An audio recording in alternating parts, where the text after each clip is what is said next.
ફરી સ્વાગત છે. આ લેક્ચર નંબર 51 છે અને આપણે હવે નવો ટોપિક ડિફરન્શિયલ ઇક્વેશન્સ સાથે કન્ટિન્યુ કરશું. આજનો લેક્ચર પરિચય અને ડિફરન્શિયલ ઇક્વેશન્સની રચના તરફ વાળવામાં આવશે. ડિફરન્શિયલ ઇક્વેશન્સ શું છે? જેમ કે કોઈપણ પ્રશ્ન કે જેમાં એક અથવા વધુ ઇન્ડિપેન્ડન્ટ વેરિયેબલના સંદર્ભમાં ડેરિવેટિવ્સ અથવા એક અથવા વધુ ઇન્ડિપેન્ડન્ટ વેરિયેબલના તફાવતનો સમાવેશ થાય છે, તેને ડિફરન્શિયલ ઇક્વેશન કહેવામાં આવે છે. અહીં આ ડિફરન્શિયલ ઇક્વેશનના ઉદાહરણો છે. તેથી આપણી પાસે આ ઇક્વેશન્સમાં આ ડેરિવેટિવ ટર્મ્સ સામેલ છે અને તેથી આપણે આ ઇક્વેશનને ડિફરન્શિયલ ઇક્વેશન તરીકે ઓળખીએ છીએ. અને આ સામાન્ય ડિફરન્શિયલ ઇક્વેશન છે કારણ કે આ ડેરિવેટિવ્સ સામાન્ય છે, એટલે કે આપણી પાસે માત્ર એક જ ઇન્ડિપેન્ડન્ટ વેરિયેબલ છે. કારણ કે આ કિસ્સામાં y x પર આધારિત ચલ છે. આપણી પાસે અહીં સામાન્ય ડેરિવેટિવ્સ છે. બીજું ઇક્વેશન આ પણ સામાન્ય ડિફરન્શિયલ ઇક્વેશન છે, તેથી આપણી પાસે આ ડિફરન્શિયલ ટર્મ અહીં dx dy છે. અને આમાં આ સામાન્ય ડેરિવેટિવ્સ પણ છે. તેથી માત્ર એક ડિપેન્ડન્ટ વેરિયેબલ કે જે y છે અને એક ઇન્ડિપેન્ડન્ટ વેરિયેબલ જે x છે. દાખલા તરીકે અહીં આપણી પાસે બે ઇન્ડિપેન્ડન્ટ વેરિયેબલ છે x અને t, અને આ v અહીં x અને t બે વેરિયેબલ પર આધાર રાખે છે. તેથી અહીં આપણી પાસે ઇક્વેશનમાં પાર્શિયલ ડેરિવેટિવ્સની કલ્પના છે. અને તેથી આને પાર્શિયલ ડિફરન્શિયલ ઇક્વેશન અથવા PDE કહેવામાં આવે છે કારણ કે અહીં આપણી પાસે પાર્શિયલ ડેરિવેટિવ્સ સામાન્ય નથી, પરંતુ હવે ઇક્વેશનમાં પાર્શિયલ ડેરિવેટિવ્સ છે. અહીં અન્ય વર્ગીકરણો છે જેને આપણે ઓર્ડર કહીએ છીએ. ડિફરન્શિયલ ઇક્વેશનનો ઓર્ડર શું છે? અને ઓર્ડર એ બીજું કંઈ નથી પરંતુ સર્વોચ્ચ ક્રમના ડેરિવેટિવ્સનો ઓર્ડર સામેલ છે. તેથી ઉદાહરણ તરીકે આ પહેલા ઇક્વેશનમાં હાઈએસ્ટ ઓર્ડર ડેરિવેટિવ 4 છે, તેથી આ ઇક્વેશનનો ઓર્ડર 4 હશે. તે જ રીતે આ બે ઇક્વેશનના ઓર્ડર વિશે વાત કરવામાં આવશે. ત્યાં બીજી પરિભાષા છે જેનો આપણે અહીં ઉપયોગ કરીશું, ડિગ્રી. અને અહીં આ ઇક્વેશનમાં ડિગ્રી એ ફરીથી સામેલ હાઈએસ્ટ ઓર્ડરના ડેરિવેટિવ્સની ડિગ્રી હશે. દાખલા તરીકે આ કિસ્સામાં આ હાયર ઓર્ડર ડેરિવેટિવ છે અને અહીં પાવર 1 છે અથવા આ ટર્મની ડિગ્રી 1 છે, તેથી આ પહેલી ડિગ્રી છે, પરંતુ તે માટે ઓર્ડર ડિફરન્શિયલ ઇક્વેશન અહીં ઓર્ડર 4 છે અને ડિગ્રી 1 છે. આ ઇક્વેશનમાં ફરીથી ઓર્ડર 1 છે કારણ કે આપણી પાસે સૌથી હાઈએસ્ટ ઓર્ડર છે.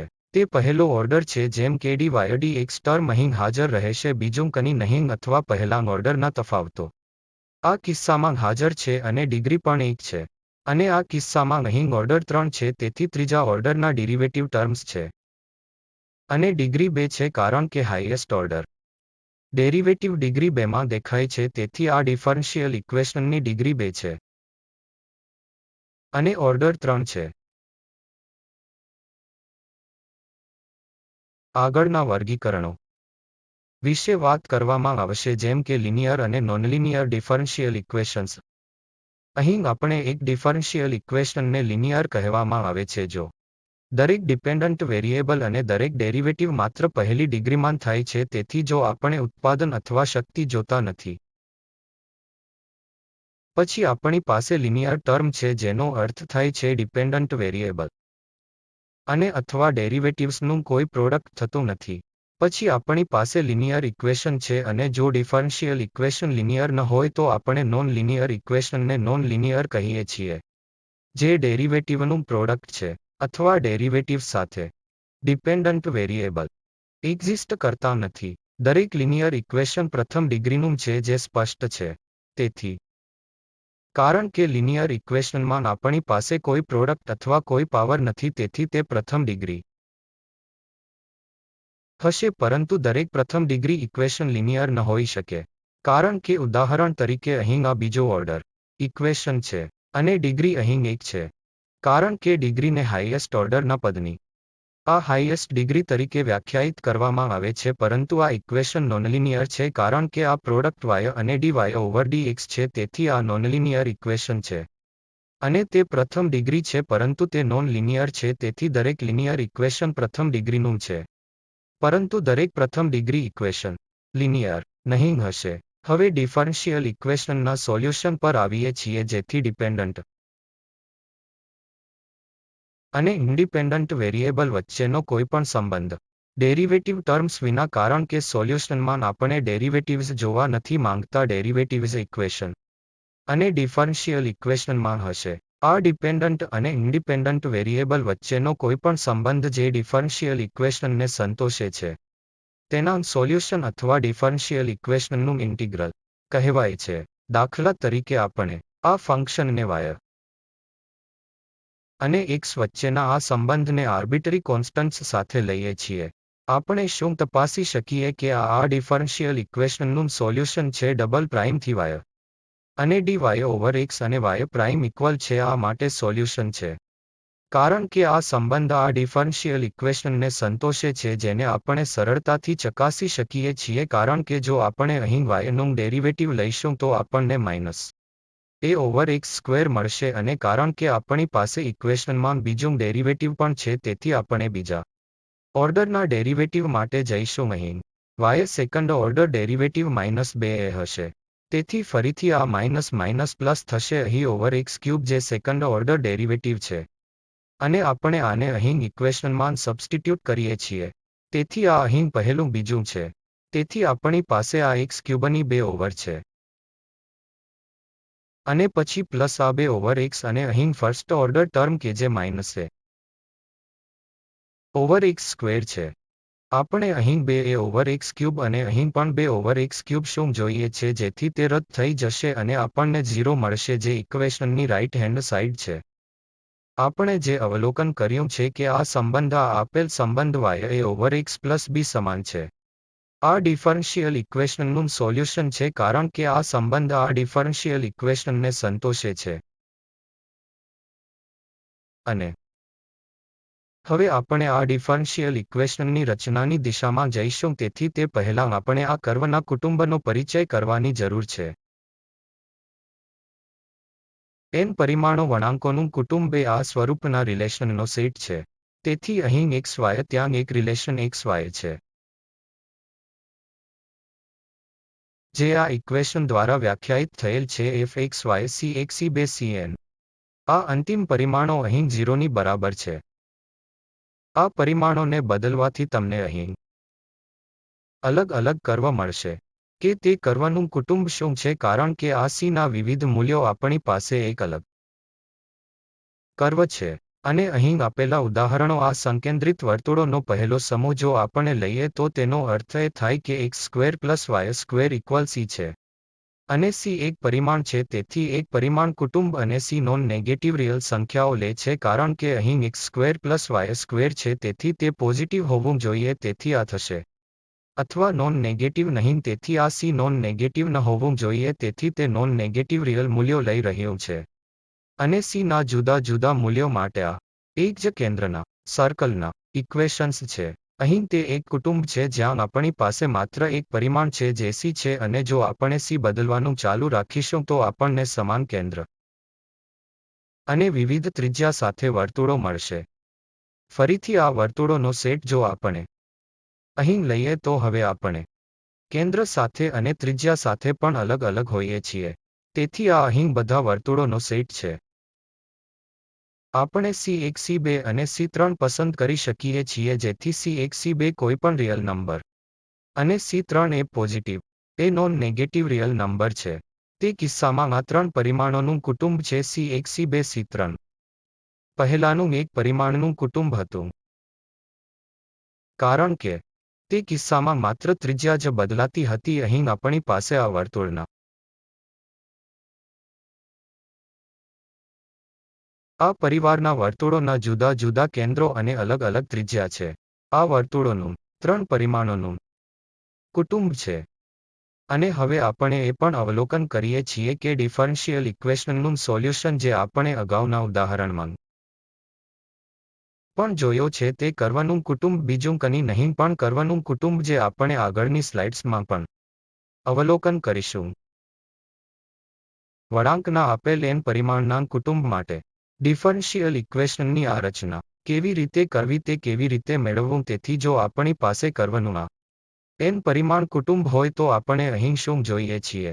ડિફરન્શિયલ ઇક્વેશનનું સોલ્યુશન એટલે કે કર્વના આ આપેલ કુટુંબમાંથી કેવી રીતે ડિફરન્શિયલ ઇક્વેશન અથવા સંબંધિત ડિફરન્શિયલ ઇક્વેશન અનુરૂપ ડિફરન્શિયલ ઇક્વેશનમાંથી કેવી રીતે મેળવવું જેનો સોલ્યુશન આ આપેલ કર્વનું કુટુંબ છે.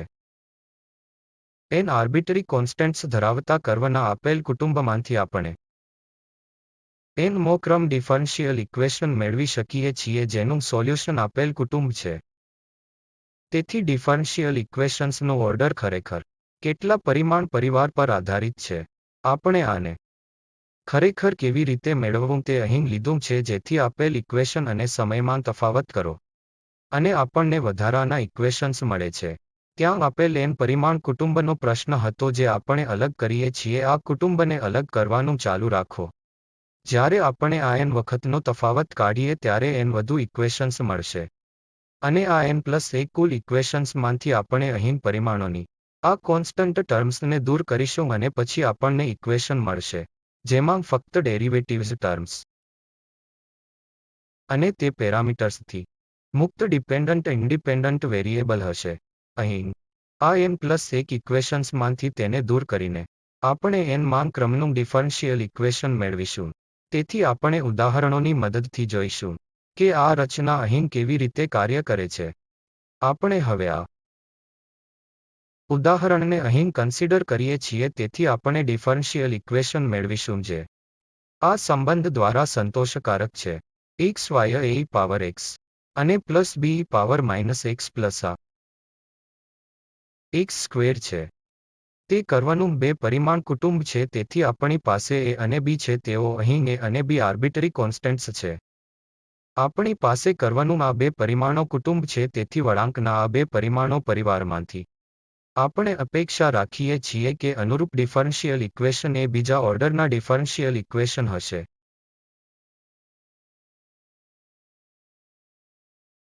જ્યારે આપણે આ સંબંધના ડેરિવેટિવ્સ લીધા પછી ઇક્વેશન્સમાંથી આ બે કોન્સ્ટન્ટ્સને દૂર કરવાનો પ્રયાસ કરીશું. અહીં કર્વના આપેલા કુટુંબ આપણી પાસે x y a power x plus b power -x plus x square બરાબર છે. અને જો આપણે x ના સંદર્ભમાં આને અલગ કરીએ તો આપણને શું મળે છે? આપણને અહીં x y derivative plus y અને x1 નું ડેરિવેટિવ મળશે.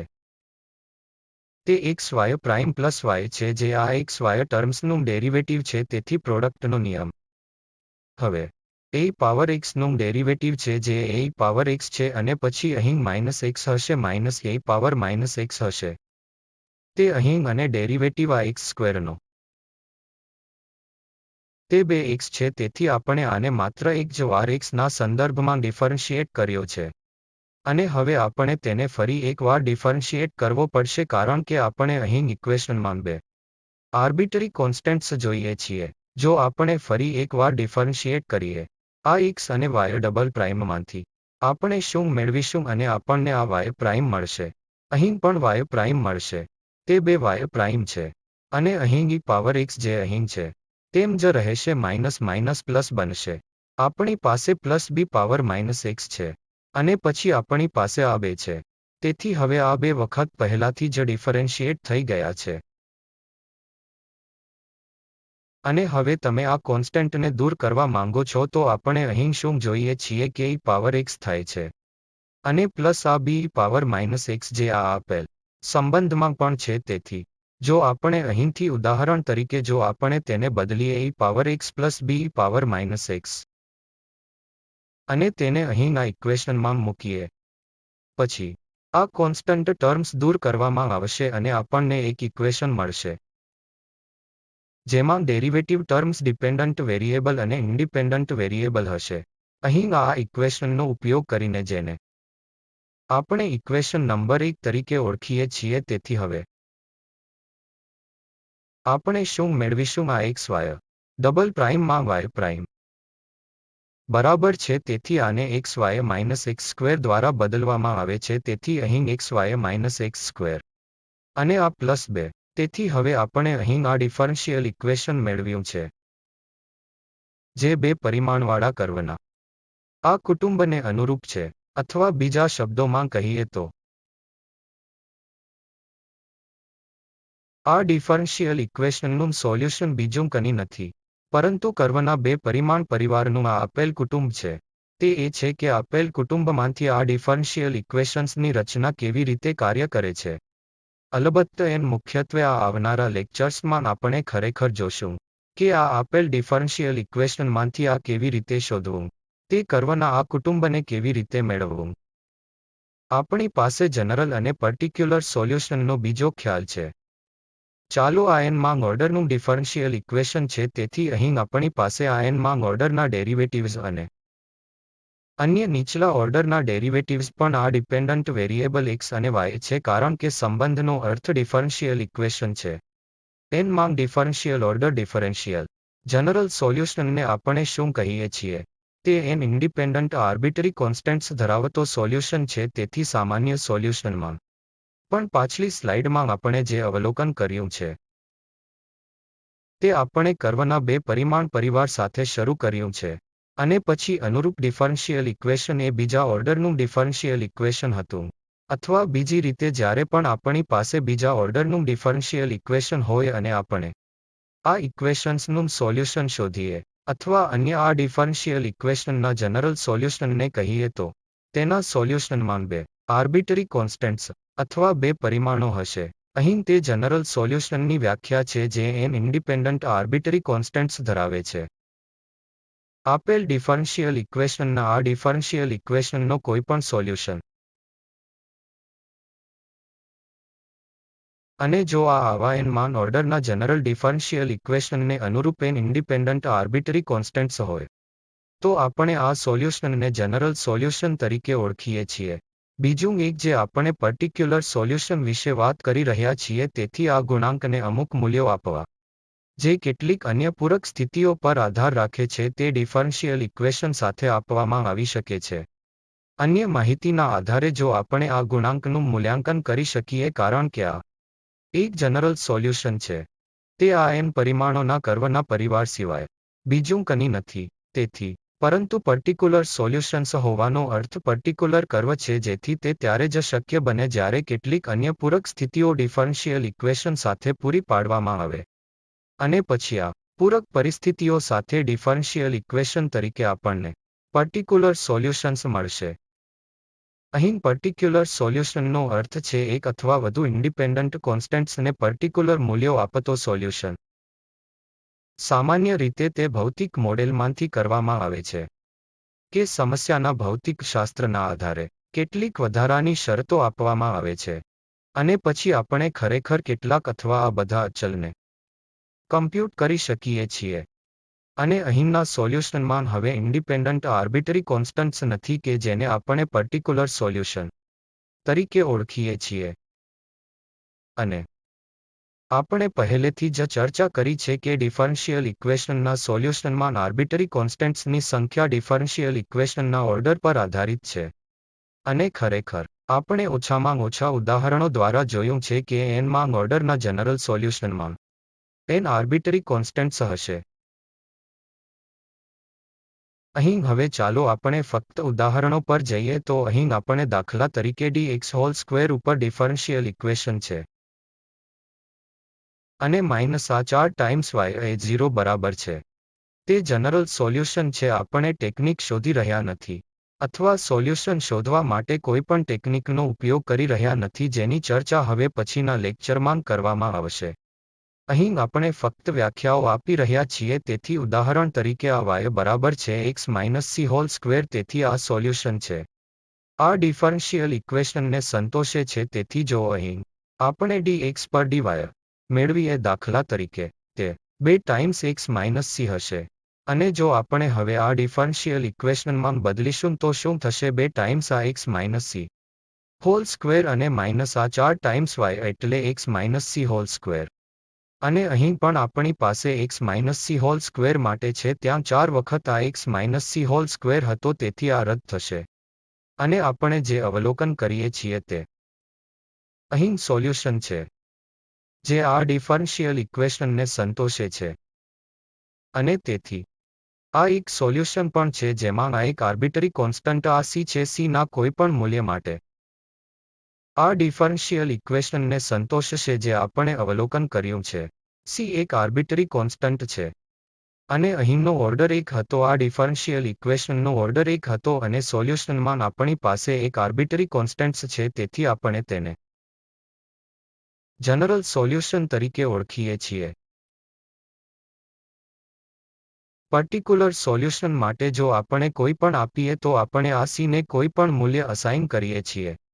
આપણે સીધું સોંપી શકીએ છીએ કારણ કે સીની કોઈ પણ કિંમત માટે એક સોલ્યુશન છે. તેથી દાખલા તરીકે જો હું કહું કે y ઇક્વલ x સ્ક્વેર છે, તેથી y ઇક્વલ x સ્ક્વેર છે.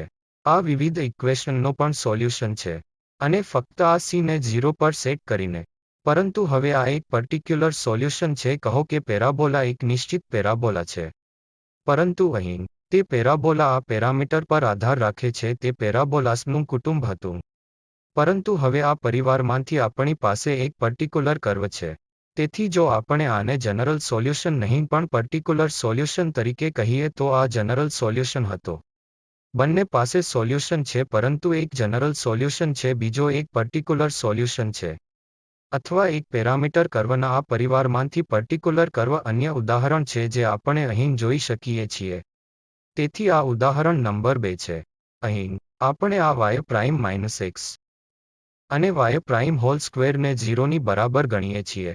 જો આપણે શોધવાનો પ્રયત્ન કરીએ તો મારો મતલબ એ છે કે આપણે પછીથી ચર્ચા કરીશું. આ ડિફરન્શિયલ ઇક્વેશન y એ cx પ્લસ 1 ઉપર c ઇક્વલ છે. તેનો જનરલ સોલ્યુશન છે. અહીં આપણી પાસે આ એક પેરામીટર કુટુંબ છે. આ ઇક્વેશનમાં c એ એકમાત્ર પેરામીટર છે, તેથી આ કોસનું એક પેરામીટર કુટુંબ છે અને આપણે સરળતાથી ચકાસી શકીએ છીએ કે આ c ના કોઈપણ મૂલ્ય માટે આ ડિફરન્શિયલ ઇક્વેશનને સંતોષે છે. આ એક જનરલ સોલ્યુશન છે કારણ કે આપેલ ડિફરન્શિયલ ઇક્વેશન એ પહેલા ઓર્ડરનું ડિફરન્શિયલ ઇક્વેશન હતું અને આપણે સોલ્યુશન મેળવી રહ્યા છીએ જેમાં એક આર્બિટરી કોન્સ્ટન્ટ્સ પણ છે. તેથી આપણે તેને જનરલ સોલ્યુશન તરીકે ઓળખીએ છીએ. પરંતુ જો આપણે આ કોન્સ્ટન્ટ્સને કોઈ પર્ટિક્યુલર મૂલ્ય આપીએ તો આપણે મૂળભૂત રીતે આ કુટુંબમાંથી એક કર્વના આ પરિવારમાંથી એક તત્વ પસંદ કરી રહ્યા છીએ જેથી તે પર્ટિક્યુલર સોલ્યુશન તરીકે ઓળખાશે.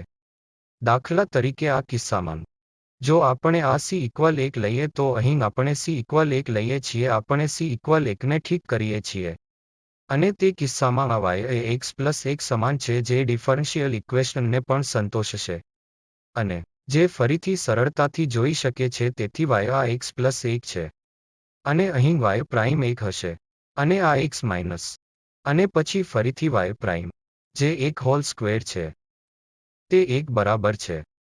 આપણે ડાબી બાજુએ શું જોઈએ છીએ કે આ x રદ થાય છે જેથી 1 સમાન છે. તેથી આ કુદરતી રીતે ડિફરન્શિયલ ઇક્વેશનને સંતોષે છે કારણ કે કોઈપણ c માટે જે ડિફરન્શિયલ ઇક્વેશનને સંતોષે છે. પરંતુ હવે આ y આ x પ્લસ 1 સમાન છે જે એક કર્વ છે. તે રેખાઓના આ પરિવારમાંથી એક સીધી રેખા છે. આપણને આ પર્ટિક્યુલર સોલ્યુશન તરીકે મળ્યું છે. તેથી તે વધુ જનરલ સોલ્યુશન નથી. આ આપેલ ડિફરન્શિયલ ઇક્વેશનનો પર્ટિક્યુલર સોલ્યુશન છે. ત્યાં સોલ્યુશનને વ્યાખ્યાયિત કરવા માટે અન્ય પરિભાષાનો ઉપયોગ છે જેને એક્સપ્લિસિટ સોલ્યુશન કહેવાય છે અથવા આપણે તેને ઇમ્પ્લિસિટ સોલ્યુશન તરીકે પણ ઓળખીએ છીએ. અહીં એક્સપ્લિસિટ સોલ્યુશન y એ x ની ઇક્વલ છે અને સોલ્યુશન આ સ્વરૂપમાં આપવામાં આવ્યું છે કે y ડિપેન્ડન્ટ વેરિયેબલને રાઇટ હેન્ડ સાઇડે આપવામાં આવે છે જેમાં ઇન્ડિપેન્ડન્ટ વેરિયેબલ તરીકે બધું જ સમાયેલું છે. તેથી y અને xનો કોઈ ઇમ્પ્લિસિટ સંબંધ નથી પરંતુ તેના બદલે આપણે આને x ની દ્રષ્ટિએ y ના સ્પષ્ટ સંબંધ તરીકે બોલાવો. તેથી આપણી પાસે x ની દ્રષ્ટિએ y આપવામાં આવેલ છે, અન્ય કોઈ ઇમ્પ્લિસિટ સંબંધ નથી. તેથી તેને એક્સપ્લિસિટ સોલ્યુશન કહેવામાં આવે છે. જો આપણે આપણા ડિફરન્શિયલ ઇક્વેશનમાંથી આ સ્વરૂપમાં સોલ્યુશન મેળવીએ કે y એ x ના કાર્યની બરાબર છે અને ઇમ્પ્લિસિટ સોલ્યુશનના કિસ્સામાં આપણને અહીં x અને y નો આ સંબંધ મળે છે જે આપેલ ડિફરન્શિયલ ઇક્વેશનને સંતોષે છે અને તેથી તેને ઇમ્પ્લિસિટ સોલ્યુશન કહેવામાં આવે છે. ઉદાહરણ તરીકે જો આપણે આ ડિફરન્શિયલ ઇક્વેશન લઈએ તો બીજા ઓર્ડરના differential equation y double prime plus કે સ્ક્વેર y ઇક્વલ 0 છે. અને આપણે આ સમયે હકીકતમાં સબસ્ટિટ્યૂટ કરીને અવલોકન કરી શકીએ છીએ કારણ કે આપણને સોલ્યુશનની ટેકનિકોની ચર્ચા કરવા માંગતા નથી. આ ખરેખર સોલ્યુશન છે કારણ કે આ આપેલ તફાવત ઇક્વેશનને સંતોષશે. અને તેથી પરંતુ આપણે અહીં બીજું શું અવલોકન કરીએ છીએ કે જ્યાં આ એક્સપ્લિસિટ સોલ્યુશન છે કારણ કે આ y xની રાઇટ હેન્ડ સાઇડે આપેલ છે. અહીં x નું ફંક્શન છે. આ પછી એક્સપ્લિસિટ સોલ્યુશન આપવામાં આવે છે y xની દ્રષ્ટિએ અને હવે ઇમ્પ્લિસિટ સોલ્યુશન માટે કહેવામાં આવે છે. આ એક્સપ્લિસિટ સોલ્યુશન છે અને બીજું ઉદાહરણ છે જ્યાં x પ્લસ આ 3y પ્રાઇમને પ્રથમ ઓર્ડરના ડિફરન્શિયલ ઇક્વેશન બરાબર આપવામાં આવે છે. અને આ કિસ્સામાં આપણે જે અવલોકન કરીએ છીએ તે આ x square plus 3y square સતત કોન્સ્ટન્ટ છે. આ ડિફરન્શિયલ ઇક્વેશનને સંતોષે છે. જો તે ડિફરન્શિયલ ઇક્વેશનને સંતુષ્ટ કરે છે તો આ એક સોલ્યુશન છે જે આપણે સરળતાથી જોઈ શકીએ છીએ. તેથી જો આપણે આને અલગ પાડીએ તો ઉદાહરણ તરીકે આપણે કયો સંબંધ મેળવીએ છીએ 2x પ્લસ 6y અને dy ઓવર dx 0 બરાબર છે. તેથી અહીંથી આપણે હકીકતમાં કમ્પ્યુટ કરી શકીએ છીએ અથવા આપણે અહીં ફક્ત 2 દ્વારા ડિવાઇડ કરીએ છીએ. તેથી આપણને અહીં x પ્લસ 3y મળશે અને y પ્રાઇમ 0ની બરાબર છે. તેથી કુદરતી રીતે તે આ ડિફરન્શિયલ ઇક્વેશનને સંતોષે છે. પરંતુ હવે પહેલાથી અહીં શું અલગ છે? અહીં આ x y નું કાર્ય x ની દ્રષ્ટિએ y ના એક્સપ્લિસિટ રૂપે આપવામાં આવ્યું નથી, પરંતુ તે એક ઇમ્પ્લિસિટ સંબંધ છે જે અહીં x અને y ના સંદર્ભમાં આપેલ છે. તેથી આપણે આવા સોલ્યુશનને ઇમ્પ્લિસિટ સોલ્યુશન તરીકે ઓળખીએ છીએ. આપણે આ હવે કન્ક્લુઝન પર આવ્યા છીએ. તેથી આપણે ઓર્ડર અને ડિફરન્શિયલ ઇક્વેશનની ડિગ્રી પણ વ્યાખ્યાયિત કરી છે અને કેટલાક વર્ગીકરણ પણ આપણે મુખ્યત્વે તેના આધારે કર્યું છે કે લિનિયર ઇક્વેશન છે કે આ નોન લિનિયર સમીકરણ છે. આપણે આ લેક્ચરમાં એ પણ જોયું છે કે કર્વના પેરામીટર્સના પરિવારમાંથી આ ડિફરન્શિયલ ઇક્વેશન કેવી રીતે બનાવવું. તેથી ત્યાં આપણે કર્વના આ n પરિમાણ પરિવારને અલગ પાડવાનું ચાલુ રાખવું પડશે. અને પછી n+1 ઇક્વેશન્સના સેટમાંથી આપણે આ પરિમાણોને દૂર કરવા પડશે. અને પછી આપણને ડિપેન્ડન્ટ વેરિયેબલ, ઇન્ડિપેન્ડન્ટ વેરિયેબલ અને તેમના ડેરિવેટિવ્સનો સંબંધ મળશે જે ડિફરન્શિયલ ઇક્વેશન છે.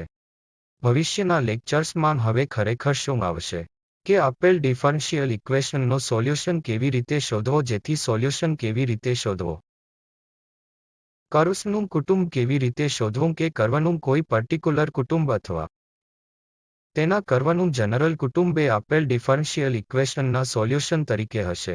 અન્ય ટર્મ્સમાં આપણે અહીં જનરલની પણ ચર્ચા કરી છે. n માન ઓર્ડરના ડિફરન્શિયલ ઇક્વેશનનું સોલ્યુશન જેમાં n આર્બિટરી કોન્સ્ટન્ટ હોય છે. તેથી જનરલ સોલ્યુશન એ કર્વ્સના n પેરામીટર પરિવાર સિવાય બીજું કંઈ નથી જે આપેલ ડિફરન્શિયલ ઇક્વેશનને સંતોષે છે. અને આ તે સંદર્ભો છે જેનો ઉપયોગ આપણે લેક્ચર્સ તૈયાર કરવા માટે કર્યો છે. અને તમારા ધ્યાન બદલ આભાર.